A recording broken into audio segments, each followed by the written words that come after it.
and welcome to a special look at Returnal from House Market. My name is Mikael, and today with us we have the game director, Harry Kruger. Hey everyone, great to be here. As well as the narrative director, Gregory Loudon. Hey, great to be here as well. So here we're seeing Celine crash landing onto Atropos and starting her first loop. Specifically, we're using footage from a couple of different run-throughs, so there will be some edits through this playthrough. But how does it differ from every single run, Harry? What are we seeing here for the first time? Yeah, so every time that you exit the initial crash landing room, you will immediately be confronted with a fairly freshly generated level, right? So we've designed Returnal to be consistently fresh and surprising for players, and every run is designed to be unique and provide memorable player stories. But some of the factors, some of the modules, if you will, might get familiar in a way, so there are some handcrafted environments that are being recycled, right? Yeah, for sure. So each of these individual levels or areas has been handcrafted so we can achieve the desired mood and quality of the lighting and just get it balanced to perfection. However, how these rooms are interconnected is completely randomized in each run. And even after you familiarize yourself with some of these environments, they will always be populated with unfamiliar content. So we can see some of that unfamiliar content here. The first enemies coming at you, some quick action. Greg, how do you feel about these enemies? Are they going to be tough to battle, or? Yeah, so here are the Kerberons. They're definitely, if you let them get close, they can take you out, and they also shoot out their own projectiles to give some of that Housemarque bullet hell flair. But yeah, they're tough. I wouldn't stick around too long with them.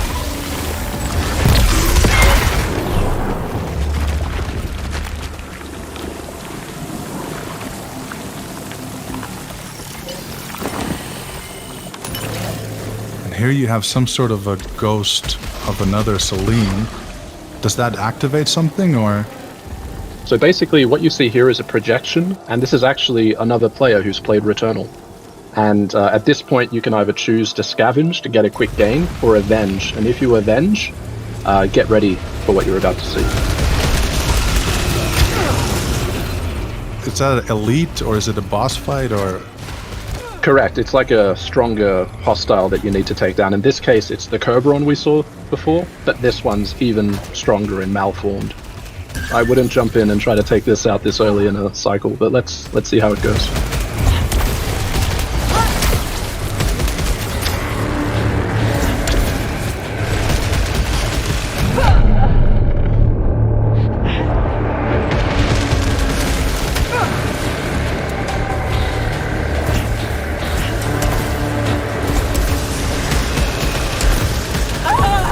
Clearly that risk did not pay off. Right on. So Celine died now for the first time. Starting back at the same crash landing hub, but with the same pistol as you had before. There's something looming on the left hand here. Yeah, so this is our mysterious device called Phonos. And what happens here is, as you play the game, you accumulate this permanent currency called Ether. This is something that persists across multiple sessions of the game.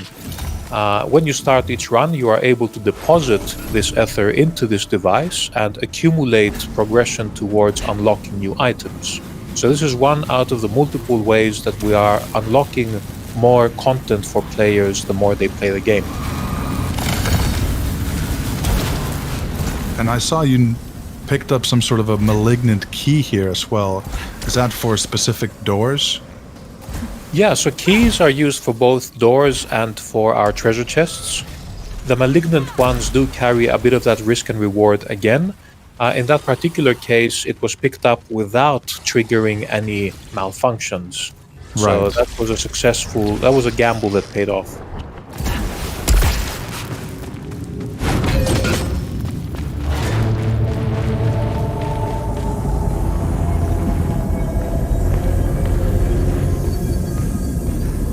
am I assuming right that these are some sort of art pieces from previous civilizations? So what you're seeing here are Xeno archives. So these is essentially, in Returnal, we cover the story of Selene, why she comes to Atropos, and what she's trying to achieve. And she's not alone here. There's also been another civilization, and these Xeno archives tell you their story. And these are largely visual storytelling, so it's something that you need to piece together. And I suppose finding a lot of loot from crates is very central to how you play the game. Seems like we have some sort of a malfunction being activated now. Harry, how does this work? Yeah, so now you got a specific malfunction which in this case triggers a corruption of the map system.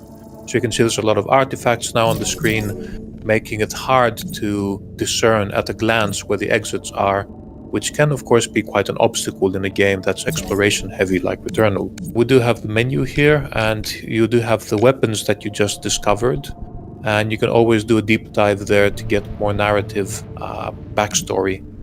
Now I do like the style of the menu, sort of old CRT screen with the visual distortions and everything. For our tech in general, we're inspired by this kind of retro-futuristic aesthetic, so how the future was imagined, 20, 30 years ago. You can see the bottom right-hand corner here as well. The mini-map is being scrambled as well, so that gives you some incentive to get rid of that malfunction. Yeah, and these are completely randomized, by the way. So the malfunction that you will get, and also the condition that will be required to repair that malfunction, are completely randomly chosen. There's hundreds of permutations there as well. What is this? This is like a hidden room? Selene dropped into a treasure room here. This is just one out of many different possibilities for what can happen here. Currently, it seems like we had a choice of a fabricator to pick between two very valuable items. However, sometimes you might get unlucky and you might drop into a hellish encounter with another elite enemy, for instance. So this is, again, one of the many ways we're trying to keep the runs surprising for players. Right, so there's a lot of different types of challenges or surprises you might find in these hidden rooms.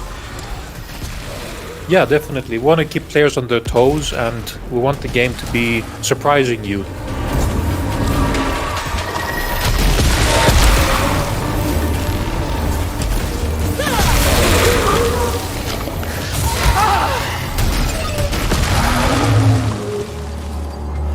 Now, I see this action going on, and there's she's being grabbed by this tentacles from above, but she's also using this sort of a blade weapon. So there's a melee weapon that you can use. I'm guessing that's an unlockable skill with the blade? Correct, yes. So that's one of the many permanent progression abilities that Selene can unlock in the game. It does give you more strategic possibilities in combat, and also grants access to new rewards and new areas that were previously inaccessible. Here we can see the portal to the next biome, but before that we have to find the anathema key. Yeah, anathema. So that means damning or curse.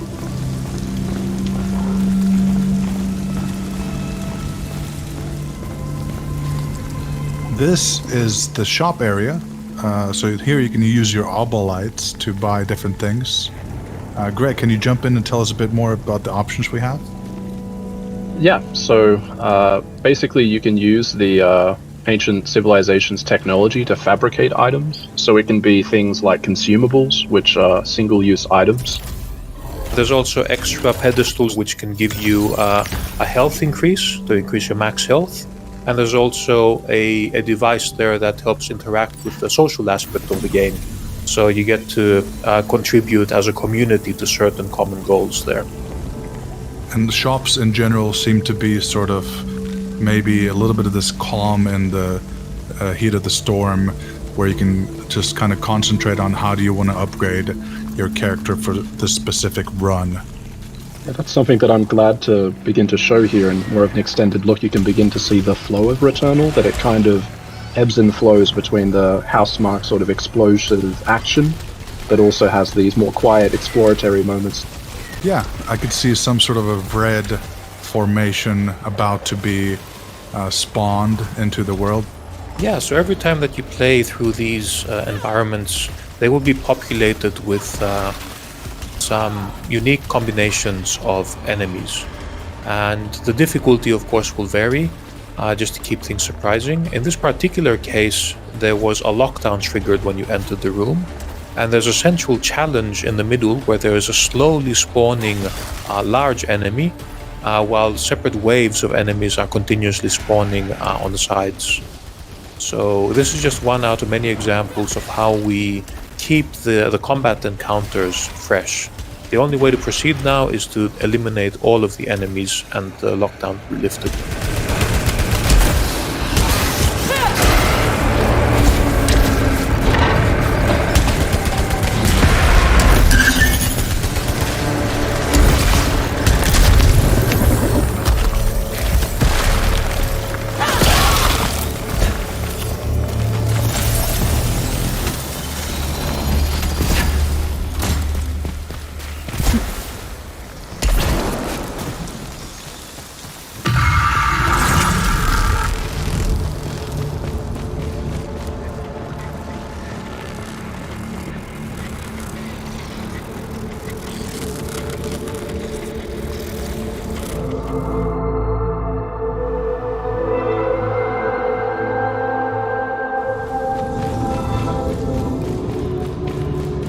Right now we're collecting an item that seems to be a key of sorts to traverse from one biome to another.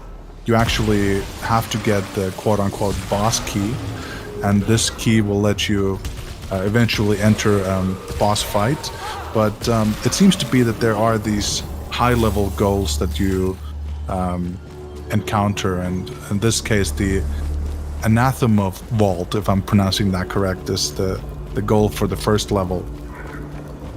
Harry, I have to say that the atmosphere you have here is quite epic, with the searchlights and everything coming at you. What has been the inspiration behind this sort of a deep and dark atmosphere? Yeah, thanks. I think dark sci-fi, of course, has been one of our biggest inspirations, and cosmic horror or Lovecraftian horror, I guess, has informed a lot of our aesthetic decisions and also some of the more philosophical themes we explore in our narrative as well. So here we can see Celine using that Anathema key. The strange energy source is beyond this. It might be tied to White Shadow.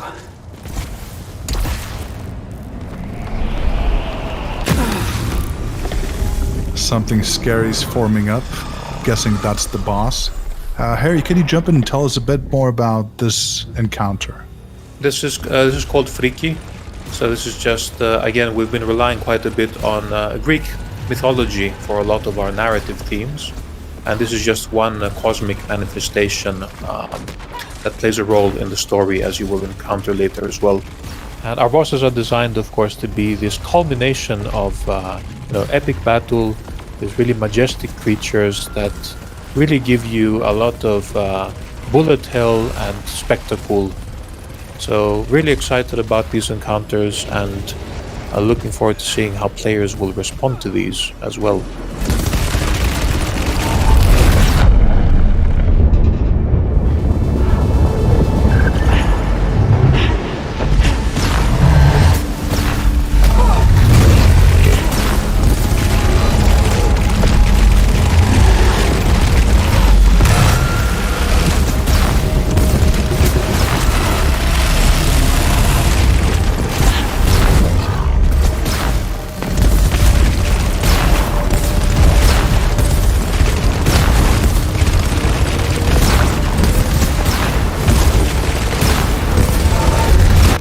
Very exciting action there. I really wonder how it ended up being. But I suppose we'll make our way to the next biome, the Crimson Wastes. Here we can see Celine going through a portal, and quite quickly the SSD is able to maneuver us over to the other side. Greg, do you want to jump in here and tell us a bit more about this environment? Sure. So, Selene has just arrived in the Crimson Wastes. This features different hostiles, a different story to uncover, and of course there's a different boss to fight as well. You can see here it has a very different visual style, and each biome is intended to provide a different challenge, and also a different feeling.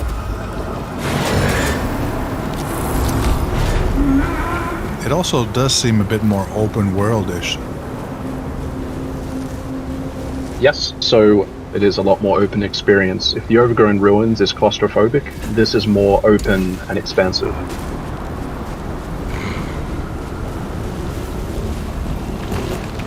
Yeah, so as Greg was saying, I think each biome has been envisioned to have its own unique story, of course, and its own role, and also to be very different from each other. So each biome should provide its own very unique flavor of gameplay and encounters.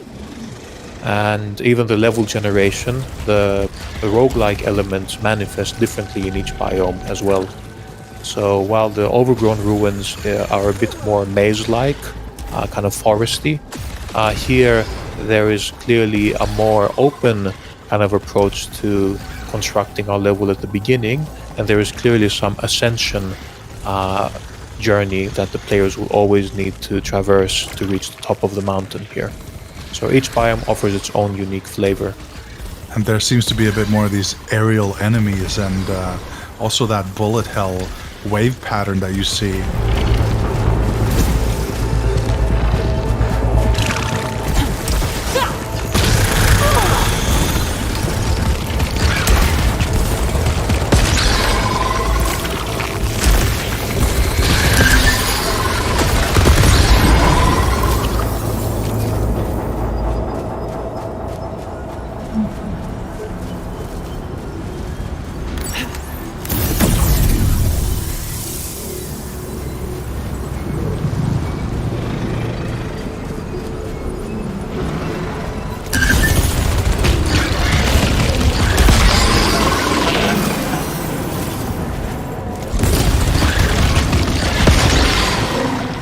Now I see Selene here taking on some enemies and just wondering if she's having a bit of a tough time.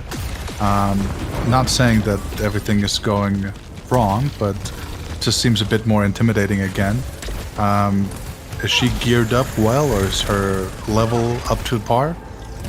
Yeah, I think it's looking a bit tight. Perhaps here Selene didn't invest that much into increasing the max HP in the Overgrown Ruins. And I think the proficiency level is maybe a couple of levels lower. So it's 5, it's manageable. But normally if you had invested more time to increase this to like 7 or 8, your chances of survival would be a bit higher here. Maybe some more time should have been spent because clearly that run did not pay off. But then again, that's a big part of the game. And, respawning at the beginning actually does give you new story and narrative beats as well. So thankfully we did beat the boss here in Overgrown Ruins, so we can actually make our way back to the Crimson Wastes without beating that boss again. Oh, cool. We encountered the house. Greg, would you like to share a bit of info about this, man? Sure, yeah. So the house is used in Returnal for us to kind of explore Selene as a character more and give you more meaning into the story of Returnal. You actually experience these in first person, which allows us to provide you with a greater sense of intimacy and connection to Selene. But we won't show you that on this playthrough, so you'll have to play it in the game ahead. I just love the way the environment and those little fireflies and the fog interacts. Must say you guys created a pretty immersive environment to be in. And the tentacles are something so hectic to look at every time you see them. Yeah, those have been really fun to work on.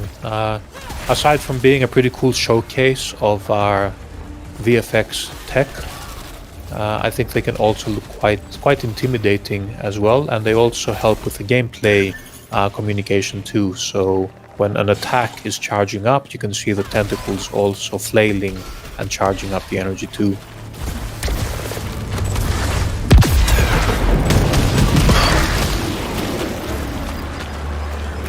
Here we seem to have another ghost I wonder how this is going to manifest.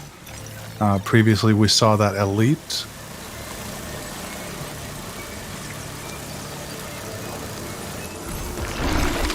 Oh, so this is some sort of a Celine being brought back to life.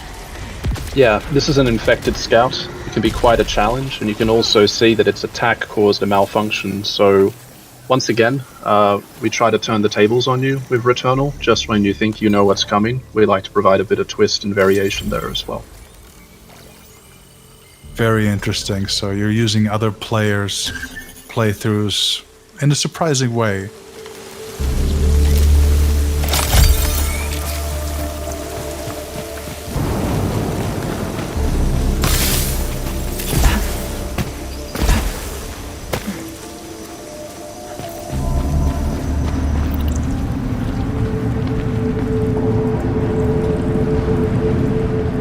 So the Crimson Waste portal is now open again because we unlocked it on a previous run. So you can choose directly to go back to that next biome as well.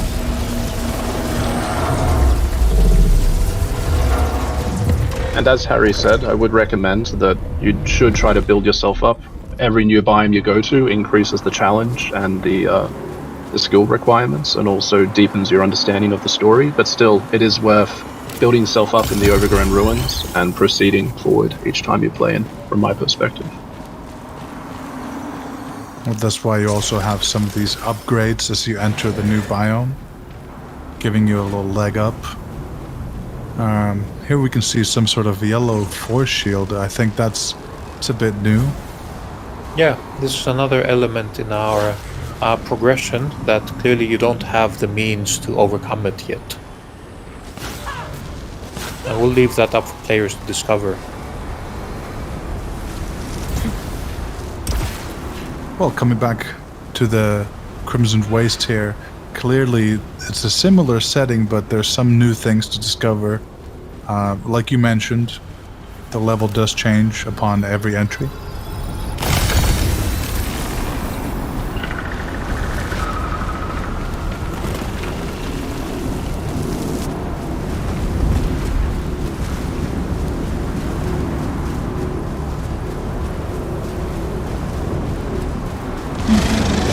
Some of the pesky flying monsters here again.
Love the way you have these waves of lasers still coming at you, even though the enemy's dead, still trying to, take you down from the other side. From beyond the grave.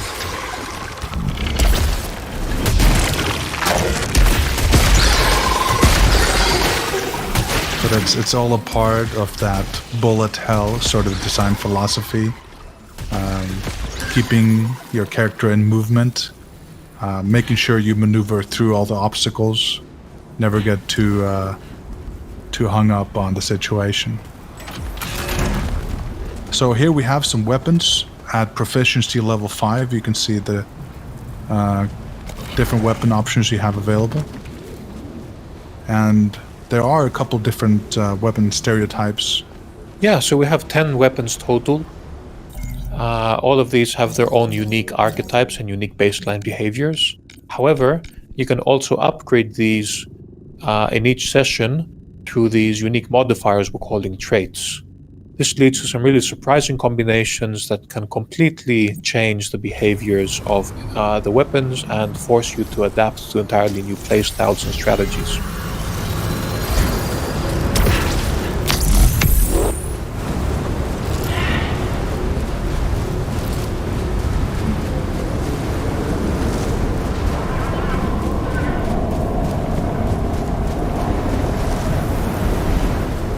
I could see here at the top left corner we have these 2 malfunctions detected.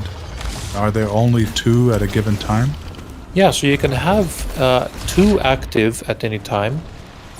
So the negative effects and the conditions to repair these are completely randomly chosen.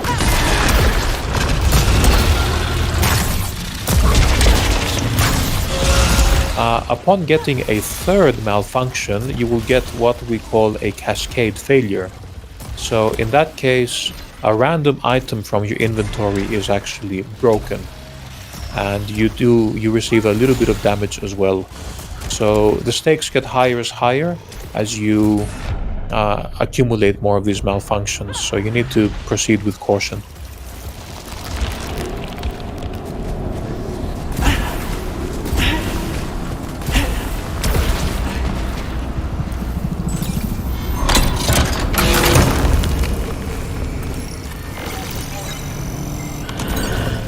Wound Seekers. So clearly an upgrade to a weapon that we got here from that chest. Yeah, that particular upgrade increases your damage to enemies that already have low health, so it's more of a finishing kind of helper in a way for the enemies. But there's many different types of upgrades, and it's impossible to discover everything in any single session.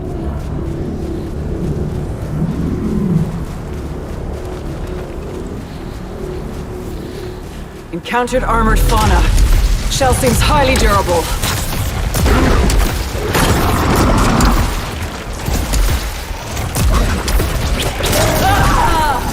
Well, I suppose that enemy was a bit too much for Celine.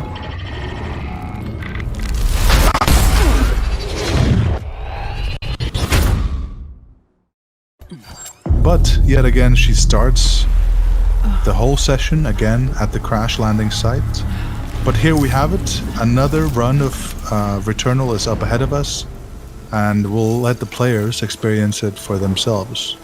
Thank you so much, Harry. Thank you so much, Greg, for being a part of this. Deeper look into Returnal, out April 30th on PS5. Thanks. Thanks, everyone. Enjoy Returnal when it comes out on April 30th. Yeah, thanks for watching, everyone.